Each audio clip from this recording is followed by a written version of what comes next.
Hello.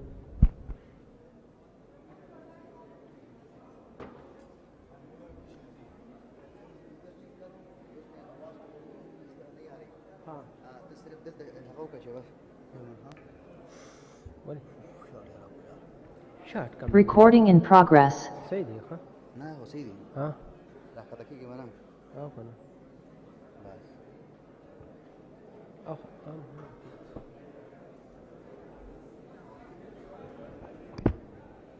Hello, mic check. Hello. आवाज़ हो सीधी बिल्कुल आप खुलक शायद चतुल बपकारी हाँ लक्ष्य चतु बेगा ना आओ दा खबर ना ना Hello. I kindly request everybody to please start settling down. We'll be starting this afternoon's session. So please kindly, people who are coming in, settle down because you're requested to settle down because we need to start our session. We are behind schedule already. Thank you.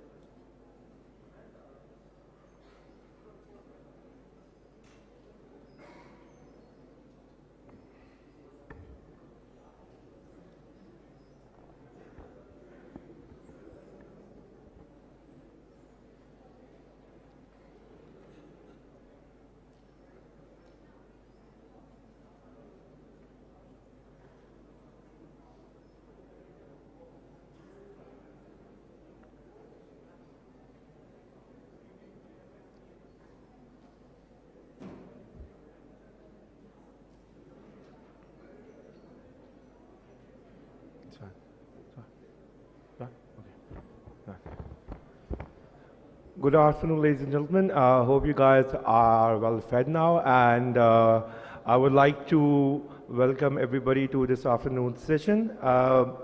In this session, we'll be discussing the question as to whether Pakistan is ready for the new normal. Without any further delay, I would like to introduce today's guest speaker, Mr. Hans Timmer. Mr. Timmer is World Bank's Regional Chief Economist for South Asia. He assumed this position in the January of 2019. Before that, he was the Chief Economist for Europe and Central Asia region of the World Bank. Prior to these positions, Mr. Timmer was the Director of World Bank's Development Prospects Group. Mr. Timmer is a quantitative international macroeconomist and an econometrician with 30 years of management experience in leading teams of modelers, forecasters, and policy analysts. He holds a master's degree in econometrics from Erasmus University in Rotterdam and was a researcher at the University of Lodz in Poland and at the Netherlands Economic Institute. This session would be chaired by the senior economist from the World Bank, Mr. Gonzalo Varela. And so with this, I would like to hand over to Gonzalo, and thank you all.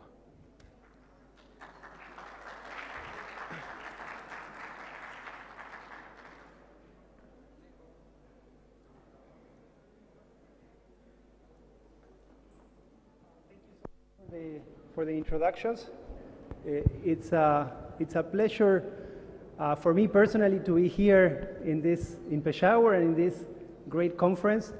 On behalf of the World Bank, it's also a pleasure to be partnering with PIDE for this conference and to have the opportunity to discuss firsthand with so many brilliant students that are here and to learn a lot from the work they're doing. It's great that the topic chosen for this conference, it's also very pertinent opportunity. So on many fronts, I am very excited, and I am particularly honored to be chairing actually this session, in which the keynote speaker is our regional chief economist for South Asia, Hans Timmer.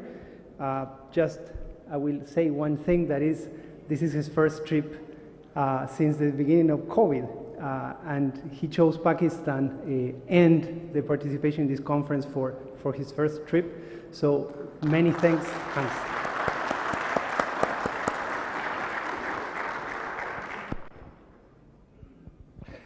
Thanks so much. And let me thank PIDE for inviting me. It's a real honor to be here. Thank you all for joining this session. It's great to see so many students here also. I have spoken to students at different universities in Pakistan, and in general you can say that the students are the future of a country, but I'm especially impressed by the students in Pakistan. So many bright people. That is very exciting. As was said, we were not traveling during COVID for a long time, and I missed out. But I'm really happy that the first trip is to Pakistan. We started in Karachi, and then Lahore, and then Faisalabad, and then Islamabad, and now here for the first time for me in Peshawar. And why is this so great? Because the hospitality of the people in Pakistan is incomparable to what I experience in other countries. I will try to keep it light because we are after lunch, so you can digest your meal. We are addressing in this session the question, is Pakistan ready for the new normal? And actually, those are two questions. First of all, is there a new normal, and what is it?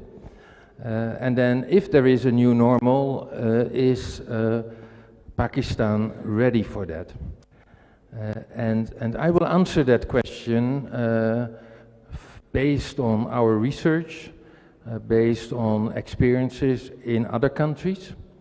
But I hope that during this session I will also be able to hear how you are answering that question, because you know a lot more about Pakistan than I do. I'm here basically to learn, and I have learned already a lot in this trip. Not to build up the suspense too much, let me answer these questions up front. First of all, yes, there will be a new normal. The years ahead will be different from what you have experienced in the past. And then, secondly, is Pakistan ready for that new normal? And my answer is not fully yet. But I think that Pakistan has a great potential to really benefit from that normal, much more than it was able to benefit from the old normal. So let me elaborate. Why will there be a new normal? Why will the world be different? That is because always after a major global crisis, the world is never the same again. What you see during a crisis developing is new technologies. You see that economic power shifts across the world. You see that policies are shifting because during the crisis, new problems came to the surface, or old problems that were never really taken seriously are being taken seriously. And that means that these problems need new solutions. What you see during a major crisis is that established firms are losing out, are no longer there, and they create an opportunity for new firms to come to the front. The creative destruction that we call it in economics. And you even see changes in economic paradigms. As economists, we suddenly come up with different kind of models, addressing different kind of issues. So to give you some examples of after the 1930s, the Great Depression, the world was never the same again.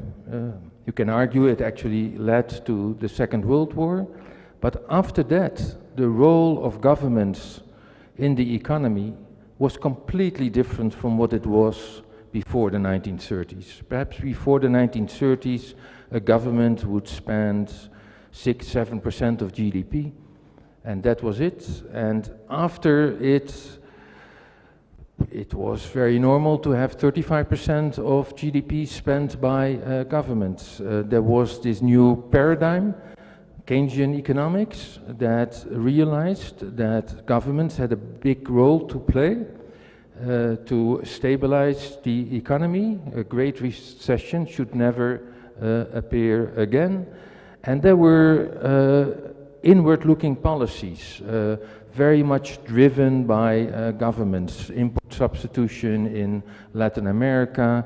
You had, of course, the broadening of the Soviet Union, the rise of China. Across the world, you saw inward-looking policies. Another crisis was the big oil crisis during the 1970s, 1980s, where suddenly the existing system of limited capital transfers, inward-looking policies, was not capable of adjusting to those major relative price changes. And so, again, the world was never the same again. Countries opened up. There was a lot more integration into international financial markets. And you saw in Latin America that the import substitution disappeared. Europe integrated into financial markets. China opened up, and that had major consequences. And you can even argue that the falling apart of the Soviet Union, which seems to be a unique historical event, fitted very well in that globalization that was a reaction to the oil crisis. Then you had 2008, the global financial crisis. And again, the world was never the same again. It was a crisis caused by, you can argue, globalization and especially the financial sectors. And what you got after that is all kinds of new developments in fintech to circumvent the existing financial sector. It's not a coincidence that Bitcoin and blockchain actually appeared just after the crisis, but also the gig economy, Uber and Airbnb, the first iPhone even. It completely changed the way we are doing commerce, we are producing, and that was a trend already in the making. But you can argue it was a very logical reaction also to the failure of the existing companies, existing economic structure. And so then now we have COVID, and I think it is reasonable to ask also the question, what will change now? And to answer that question, you have to think about what were the new problems that countries were facing, and what are then the solutions to those new problems. And that will change the new economy, that will actually make the new normal. And one lesson from the COVID pandemic is that countries, including Pakistan, were not prepared to absorb a huge natural crisis. The social safety systems were not in place in all countries, especially for the middle of the population in terms of income ranking. There were no buffers built in to the healthcare sector, so in many countries that collapsed. And even in terms of macroeconomic policy, you had to think on how to react to a sudden supply shock. And I think Pakistan did quite well under difficult circumstances to react to that, especially the interventions of the central bank. There was an extension of social security in Pakistan that limited the shock, but it was something new that you had to react to. And so to build up resilience to external shocks will be part of that new normal. What will be taken much more seriously is what we call tail-end risks. Like, for example, climate change risks, low probability but high impact. And in the past, we tend to dismiss that because of the low probability. Now we have seen what the impact of such a shock can be on an economy and on the people. We tend to take it much more seriously. It will be part of that new normal. A second lesson from this pandemic is that the impact on inequality became really, really apparent. It has always been there, but it deepened during the crisis, and it was really in our face. It came to the surface. The pandemic did not hit everybody in the same way.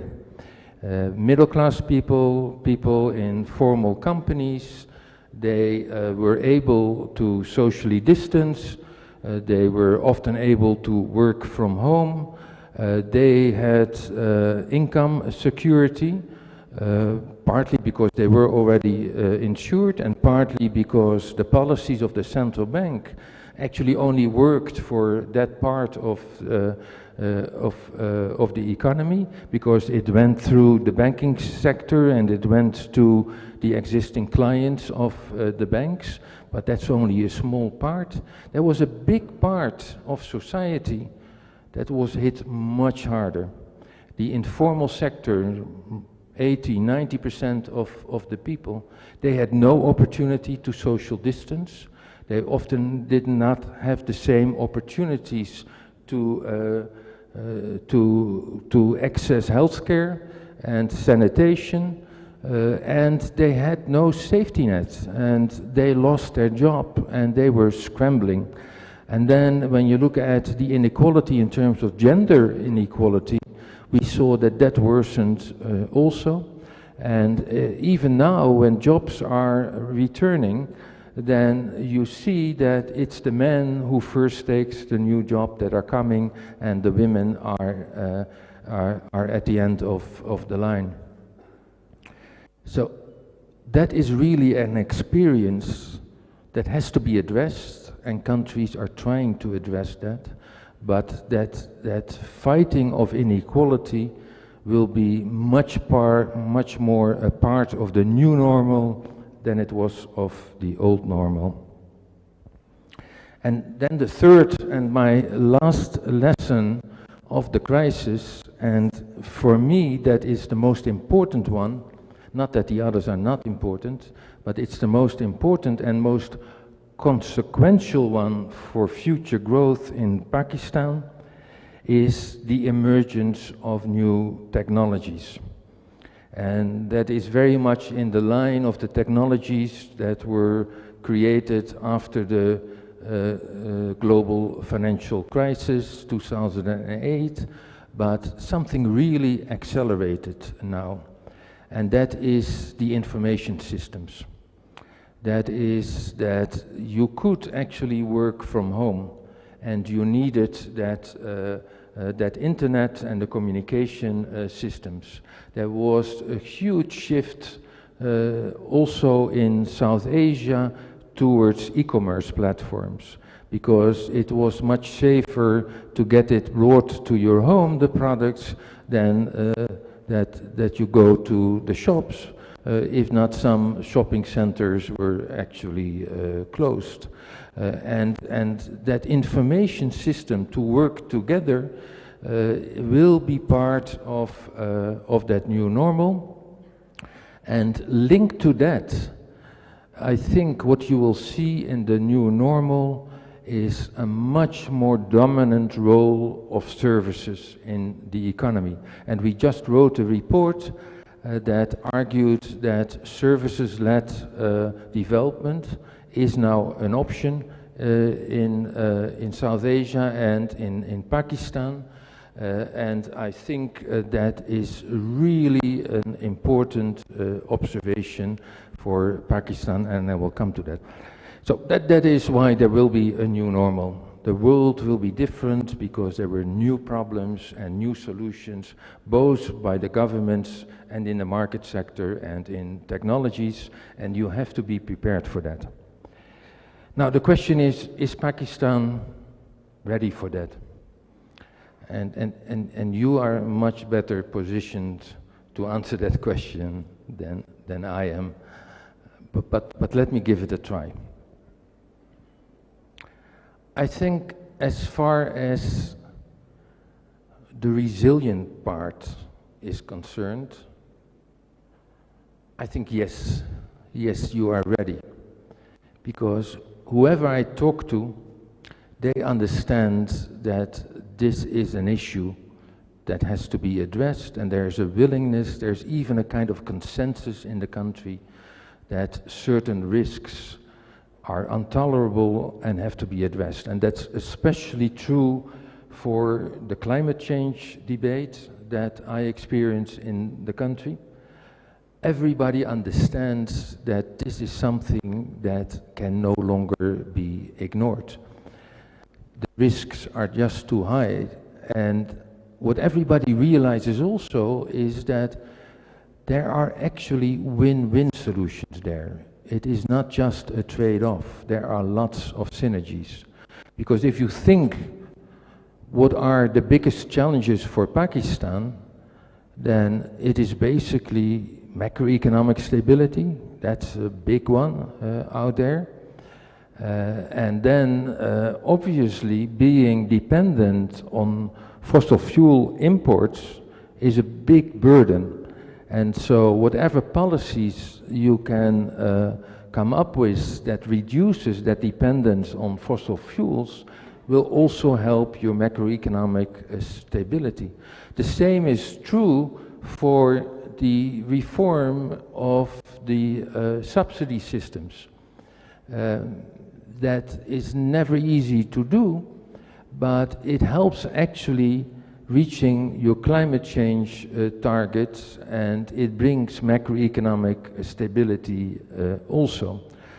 And in terms of adaptation, there's also a consensus that is very important because it had these positive side effects also, like for example reducing air pollution, which is becoming increasingly a bottleneck in Pakistan, and also developing a social safety net based on the experiences during the crisis. There's more or less a consensus that the coverage has to be broader.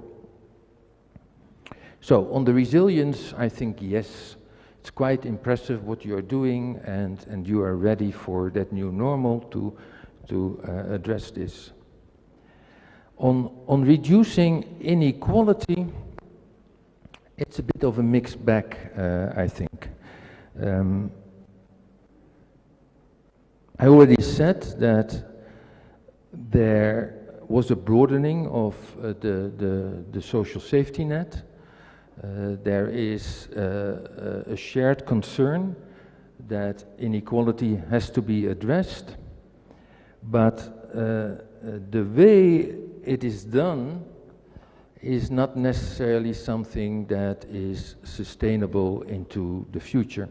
And that is especially true when you use as instruments subsidies or price controls that can in the very short run help groups of people, but at the same time it distorts the economy and that can really come back to haunt you. And the other point is that just transfers and subsidies and price control is not the ultimate solution. Ultimately, how you reduce inequality is provide access to markets, access to finance, to the large group of people in Pakistan that are not part of the formal sector, and that requires a rethinking of economic policies. Then finally, the services sector. That's part of the new normal. The IT sector, the opportunity now to export services, the opportunity to increase productivity through the services, not only in the services sector itself, but also in other sectors, through information systems, and especially to unleash the potential in the informal sector. We were this morning at incubators systems, where you had a lot of, at the incubators, where you had a lot of startups that actually brought home-based workers onto the platforms so that they could actually sell not only in the domestic market but even through Amazon, and getting much higher prices for their work. So it is an important venue to open up the informal sector. So why is this so important and potentially so useful for Pakistan? First of all, Pakistan has a comparative advantage in services. Pakistan has never been successful in industry, not to the extent that you're seeing other developing countries. If you look at the share in value added of services, then what you're seeing in all countries, that share is growing the higher your income is. The more advanced countries have a higher share of services in their economy.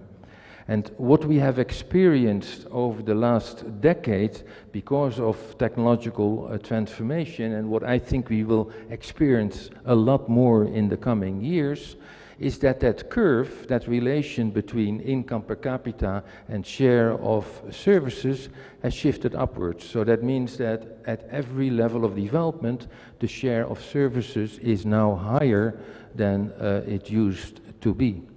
And then in a graph like that, if you plot Pakistan, it's way out there. It's way above all those curves that you draw based on international. There is a comparative advantage in services, and so that is where the opportunity is. But that's not where most of the policies are geared towards too. And I'm going out on a limb now, because I'm ending the talk, so let me try to be a bit provocative. But what I said a couple of times during this week, when you look from outside to Pakistan, it seems that Pakistan is stuck in a bad equilibrium. There is a relatively small formal sector, industry, with relatively few big corporations, and they are well protected against competition. There's already a lot of import tariffs, of import restrictions, and all the time there's even demand for more import restrictions. They have an almost exclusive access to the commercial banks that exist in Pakistan, and they are well connected, and they feel pretty comfortable in the space where they are. But not only do they export, not a lot, but their exports and their production is not diversifying. If you compare to other countries like Vietnam, not only are they growing faster, but they are much more transformative, moving all the time up the value added. And here you have a situation where it is pretty much stuck in industry. And then at the same time, because you have that closed system of the formal sector, you have all these outsiders that don't have access to markets, that don't have the kind of connections that the big corporations have, that don't have access to finance, and find it very difficult to be productive. And when you talk to the big corporations, they actually benefit a lot from that system, because they use not only formal labor, they employ actually more informal labor than they employ formal labor. And why? Because it is so cheap. And that means that that dual system is a kind of an equilibrium. It tends to perpetuate itself. And so that's where the great opportunity is to say, okay, now we have the services sector, and a lot of the dynamic developments are in what is now the informal sector, and we have a great opportunity to export more, and we have a great opportunity to really now start thinking how productivity in the informal sector can be increased, without assuming that slowly the informal sector is absorbed in the formal, the informal sector is absorbed in the formal sector, because it won't happen. It is an equilibrium as you have it. And so that part of the new normal, I think, is a great opportunity, but it requires a rethinking of some of the policies. So let me summarize. Yes, there will be a new normal. Don't think that because you have been successful in protecting some firms to bridge the problems, that you go back exactly to the other system. If only the rest of the world has changed, competitive relationship has changed, be prepared for a new world. And then I think what you already see is that on the resilience side, there is a lot of discussion going on, and you will see that there's now a lot more appetite for addressing the tail-end risks like climate change than there was before. I think on inequality, there is the awareness, but both in terms of income inequality and gender inequality, there's still a lot to be done. And then thirdly and finally, on the services sector, I think it is at the beginning stage. There is a huge opportunity, but if you really think through what it means, not just to support the industry, the existing big and smaller and medium-sized enterprises in industry, but to unleash that potential in the services sector, there's a whole agenda that will emerge. I hope that I did not use up most of the time, because I'm actually here to learn from you how you would answer that question. Thank you.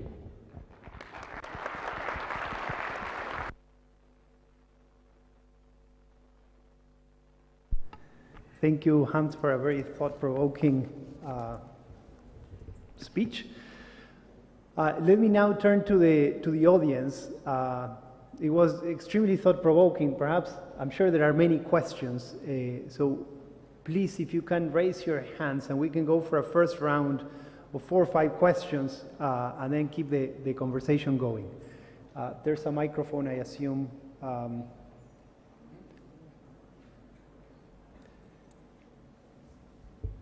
So when you ask the question, if you can identify, say your name, and what you do.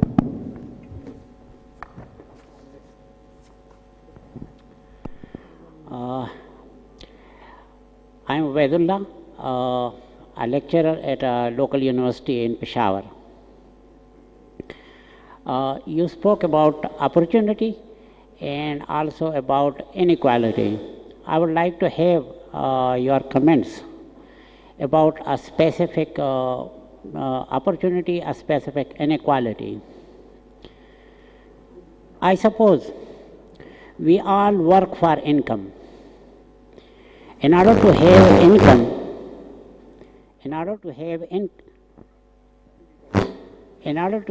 income, we reciprocate. For example, I teach.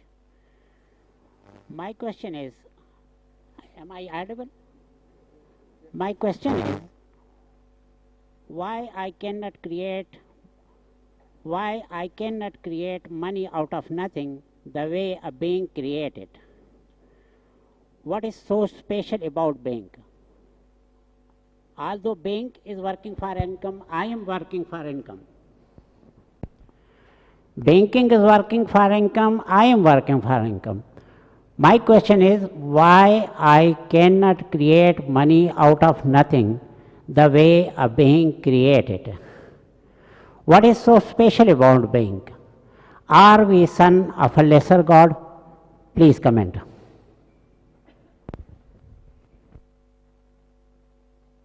There was another question there. We can gather 3-4 questions and then answer.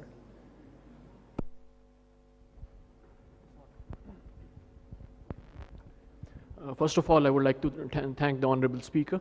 My name is Muhammad Haris Mohsin, and my question is, what would Sir recommend to the people of Pakistan to remove the inequality among the mass population? Either it may be income inequality, or it might be cultural inequality, there might be the inequality for opportunities among the people, students of the various regions, as you have seen in Karachi, Lahore, like the difference between the provinces and the regions of the Pakistan. And also kindly do explain about the income equality region, that how Pakistanis can reduce income equality among its female, the gender specific, among its female and male sides. Thank you.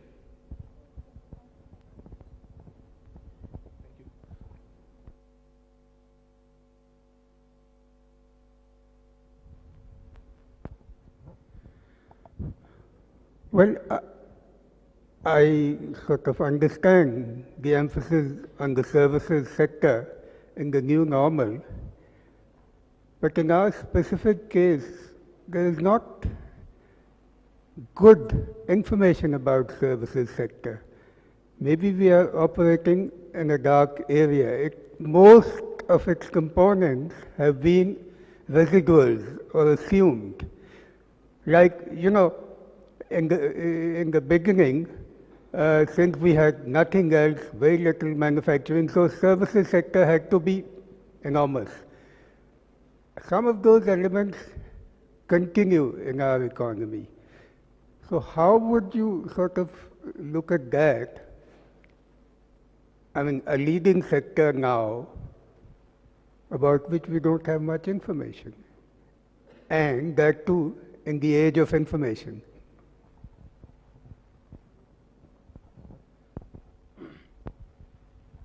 Thank you.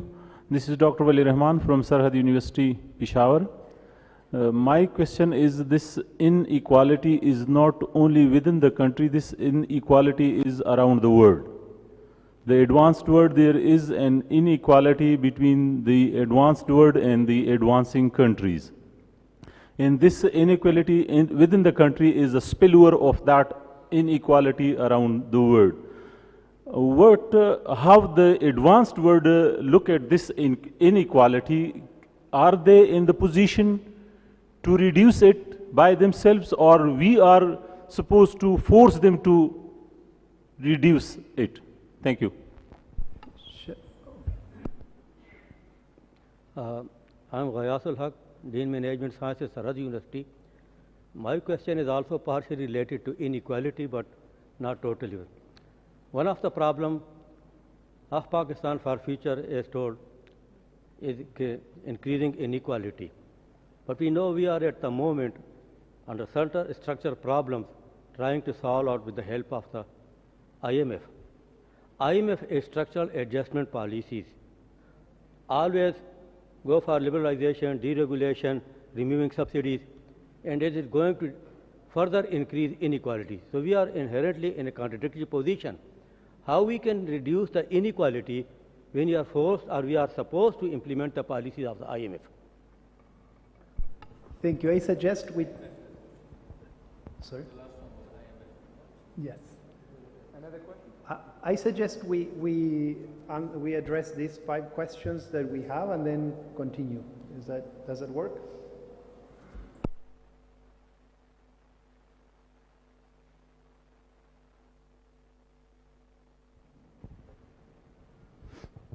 Thanks so much.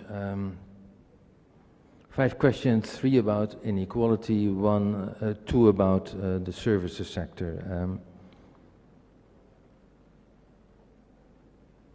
So let me first start about the inequality across countries in the world and how that relates to inequality within countries.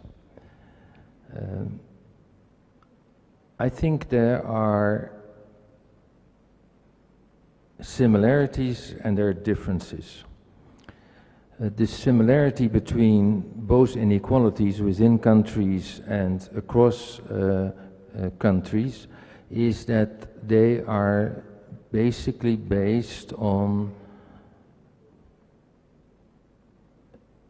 a lack of a level playing field, and they basically reflect the vested interests that exist, and that is especially true for inequality of opportunity, but that determines also some of the outcome of the inequality. So that there are often the same mechanisms behind it, and you have to understand these mechanisms to see what can be done to reduce inequality. There are also differences, because we know that starting in the 1980s and the 1990s, where the world opened up, and I told that story that was a reaction of the inability to react to changes in oil prices.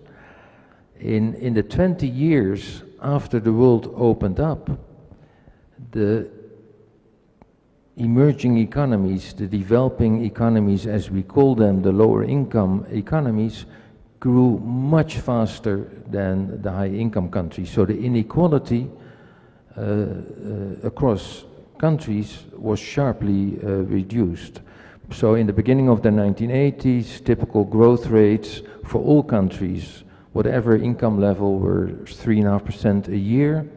And then 15 years later, there were many countries that were growing at 7-8% in the developing world. So there was a reduction in the inequality across countries, but at the same time, that came with an increase in the inequality within countries. And it might well be that those two things were linked, because what happened was more use of market mechanisms, more integration into markets that helped developing countries a lot catching up, but at the same time within countries that market mechanism increased inequality. So that was about the global inequality. It's interesting, we do these very detailed exercises to understand at the global level what inequality has done over time. And then that picture, as if the world is one country and looking at all kinds of household service, that inequality is more or less stable. But what happened is that across countries inequality reduced, within country it increased. So then, what to do to actually reduce inequality? And I think the most important thing is to understand what the root cause is. The fact that the playing field is not level, and the fact that there are vested interests. And if you don't address that head on, or if you don't understand it, then you will always be surprised how little specific interventions matter. And let me give, because you mentioned that also a couple of times, gender inequality as an example. If you look at many gender indicators in South Asia, including in Pakistan, then it is actually striking that in almost all of them, whether it is access to finance, female labor force participation, or household violence, empowerment of women within households, none of them have improved, and only one improved, and that is access to education of girls. And the impact of that, how important that is limited, because in my view, you can say that there are vested interests, we call it norms, but men have a preference for the current division of labor between men and women, and that sustains itself. And so if you don't address that properly, then it will be very difficult to reduce inequality. And that's why it's so important to empower women and to empower the informal sector, because that's ultimately what is needed. Not transfers, not subsidies, but ultimately empowering them. And there's a lot of resistance. And how do you do that? That's more up to you than for me in my ivory tower up there, but one thing is try to address from inside those vested interests. That is needed, but very, very difficult. The other one is to show examples of outside that the world can be very different. And then you can create a critical mass that then concludes that society doesn't accept it anymore. This is not the way we want to live. And there is this momentum of changing that. Does the IMF sustain or increase inequality? I'm not defending or criticizing the IMF here. We have our own role to play. Their role is much more to provide balance of payment stability and to do that macroeconomic stability.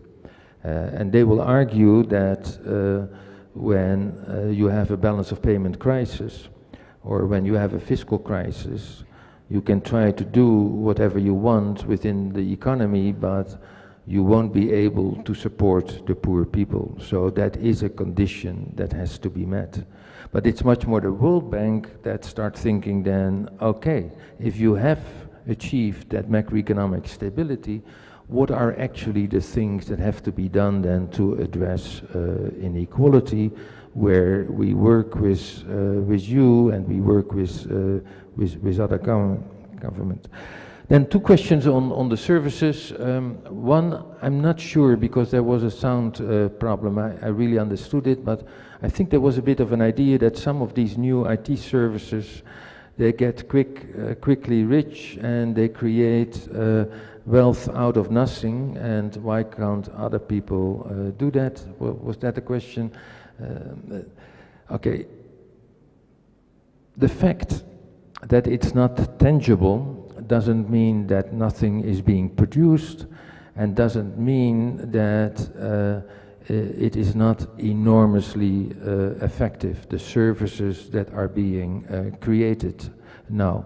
And that is not just in the high-tech and the high-end services, but what you see now, we call that smart agriculture.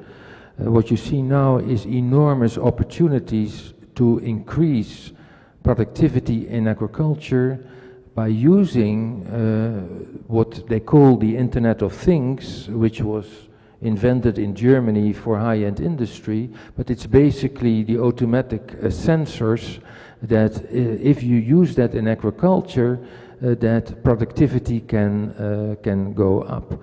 And you don't need sophisticated farmers for that. There are so many examples across the world. So that's where you see that these services are not nothing. It's not speculation that suddenly created wealth for a few people. They actually are able to increase productivity. And the same is true for other information systems. What is true is that there is a danger that these network companies that provide these services, they at some point become a natural monopoly. And we know that that's not a healthy situation, because these natural monopolies, they take just too much of the profits that are being created in a value chain, and ultimately they tend to underinvest also. So that is one of those examples where I think that economic policy in Pakistan has to shift somewhat, not only focusing on the existing sectors and how you can protect the employment in the existing sector and reduce competition in international markets, but much more how to regulate those new platforms that are coming there, so that at least there is still competition and that there are rules for those new companies also.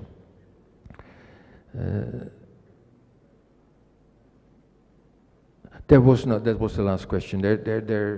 We don't know really what we're talking about with services, because there is so little information.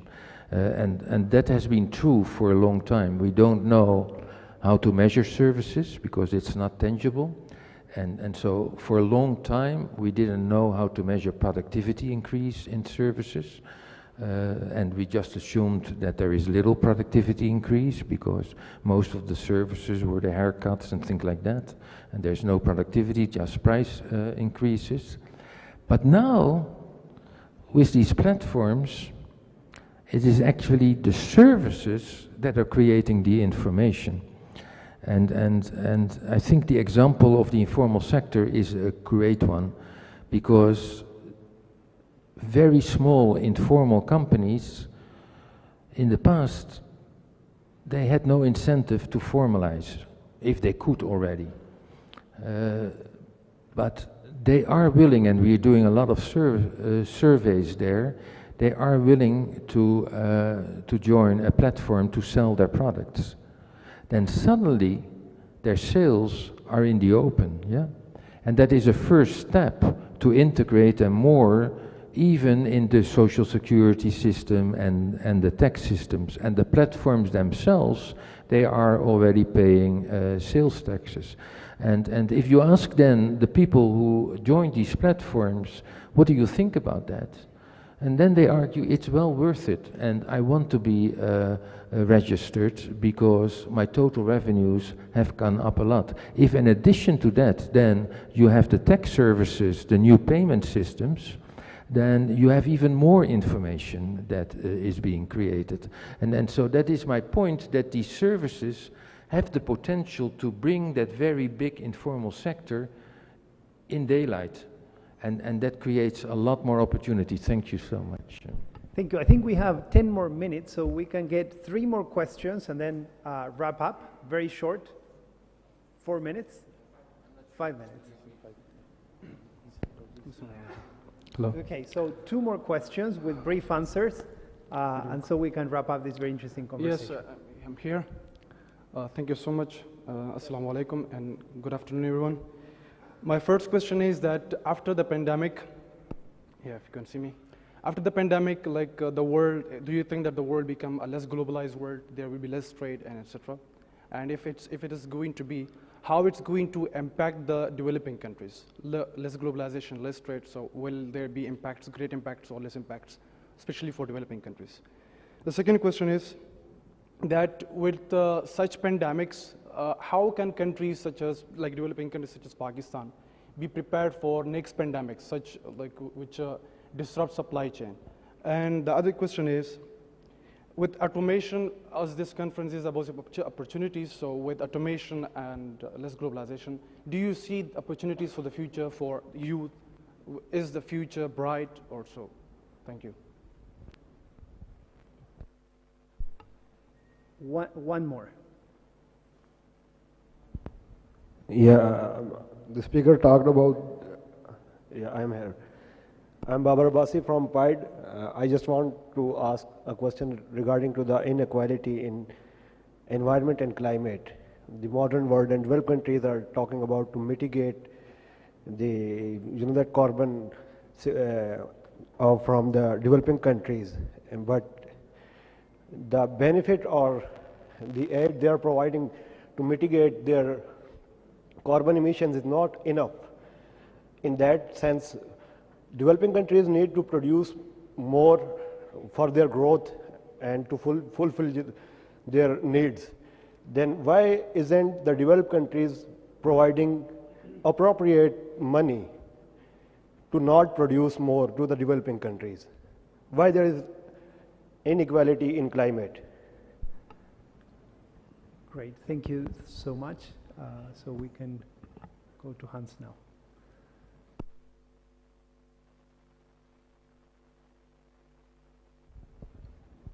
Very brief, because we are running out of time. Is the future bright? Yes. From these last couple of days in Pakistan, I'm actually very enthusiastic. There are a lot of things happening under the radar that bode very well for the future. You just have to unleash that potential. There was a question on the changing value chain and what does it mean. I didn't completely understand the question, but in general, the change in value chains, I would see that as an opportunity for Pakistan, because you were not that well integrated into global value change. There, the system is being shaken up now, so that creates opportunities. And then prepare for a crisis like the pandemic. I think that is something that the World Bank should work with you also, because it is all about building buffers, for example, in healthcare system, making them more efficient. And we learn also a lot about how the vaccines were allocated over the world, where the high-income countries were first in line, partly because they paid a lot, and without that, those vaccines would never have been developed. But we are working a lot with COVAX. This is now only 30% of the population covered by that. I think that is a system that shouldn't stop at the current pandemic, but should be expanded so that in the future we are better prepared. Why on climate change? Why shouldn't high-income countries do more? Because they are mostly responsible. I agree there. I think it has been very biased over the last couple of decades, the global solutions that were on the table, because you could see that they were designed by high-income countries and they reflected their vested interest. They took a year in the past as a starting point, and from there you start thinking about the changes, which is unfair compared to developing countries because their starting point was so low and they still had to grow. So I agree there, and I agree that there is a responsibility for high-income countries to finance also new technologies, but there is an enormous responsibility and opportunity for developing countries also. And I think you have to give the world answers on how to do climate change policies when you still have to grow a lot. You take growth as a starting point, and then given that, how the world should solve the climate change problem.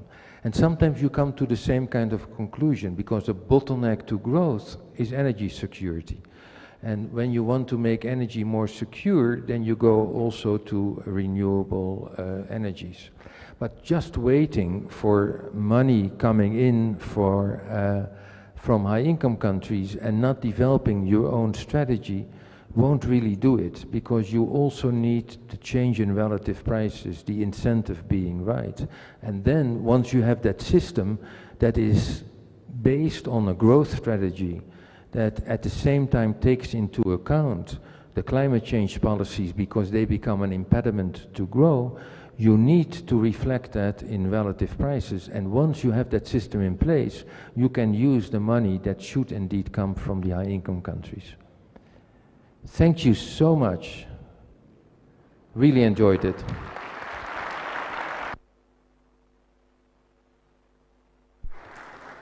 Thank you, Hans. It was extremely thought-provoking. The excess demand for your answers shows it. So I encourage all of those of you that wanted to ask more questions.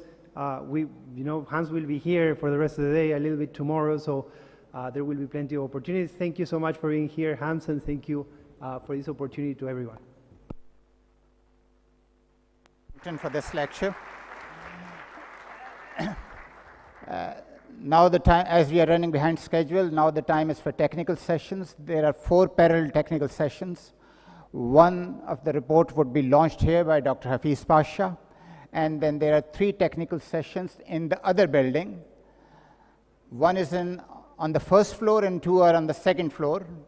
The session in the first floor is in room number 111, and the sessions on the second floor are in room number 211 and 204. So those who would like to attend the technical sessions in the other building, please move out to the other building, and the remaining can be here. Thank you.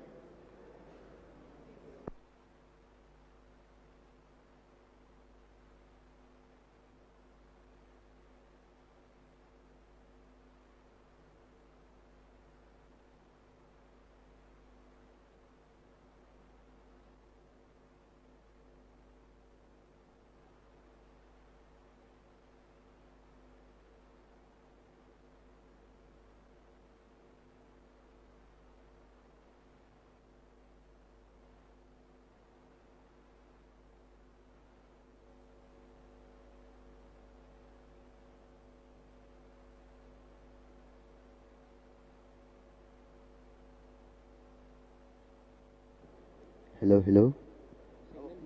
Signal.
अस्सलाम वालेकुम doctor Hafeez Pasha साहब, आपको आवाज़ आ रही है हमारी?